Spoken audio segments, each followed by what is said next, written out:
A world war was threatening, and that war would be fought with steel.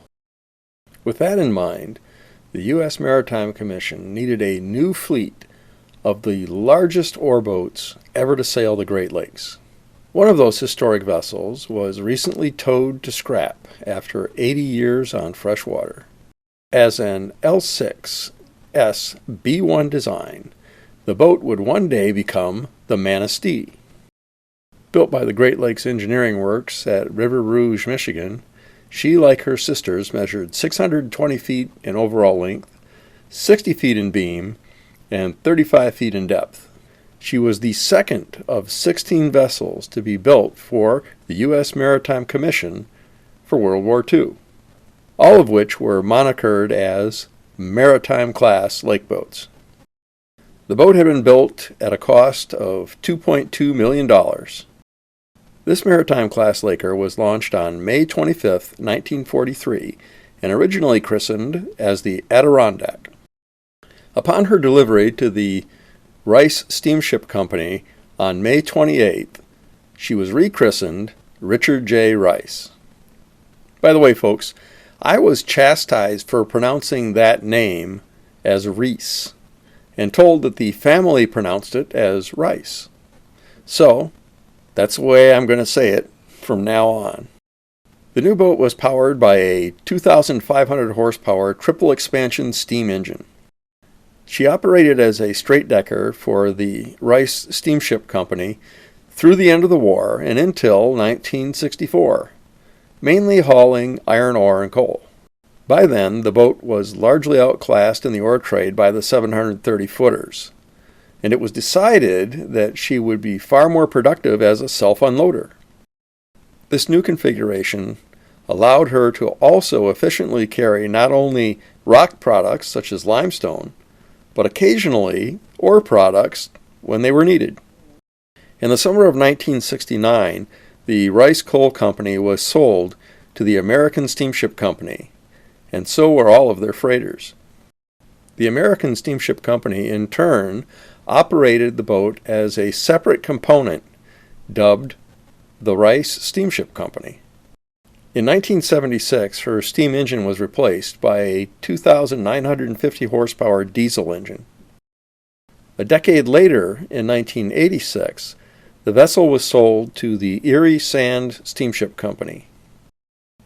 For some oddball reason, they dropped the J from her moniker and shortened her name to just Richard Rice.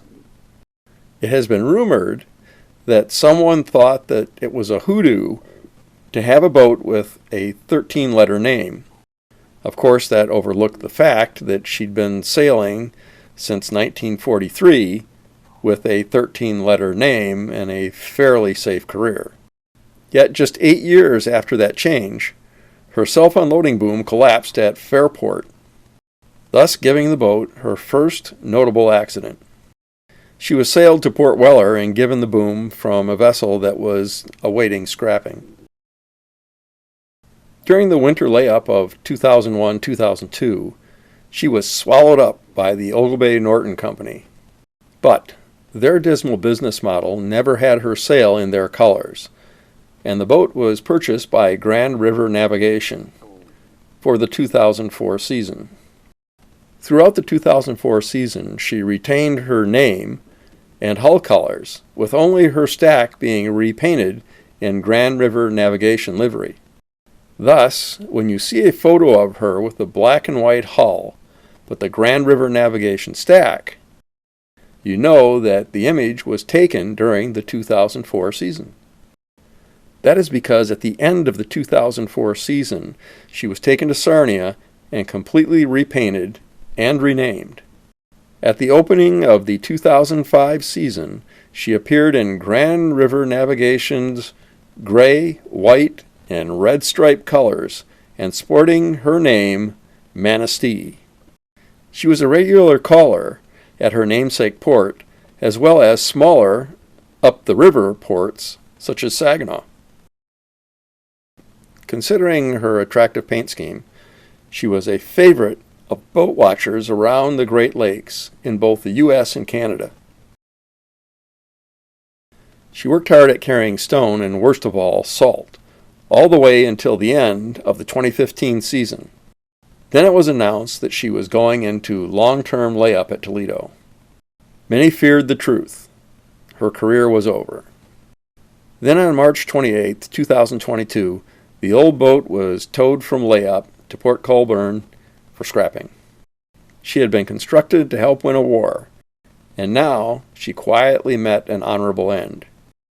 The boat can proudly boast that she brought her crews safely home after every trip that she sailed for nearly 80 seasons.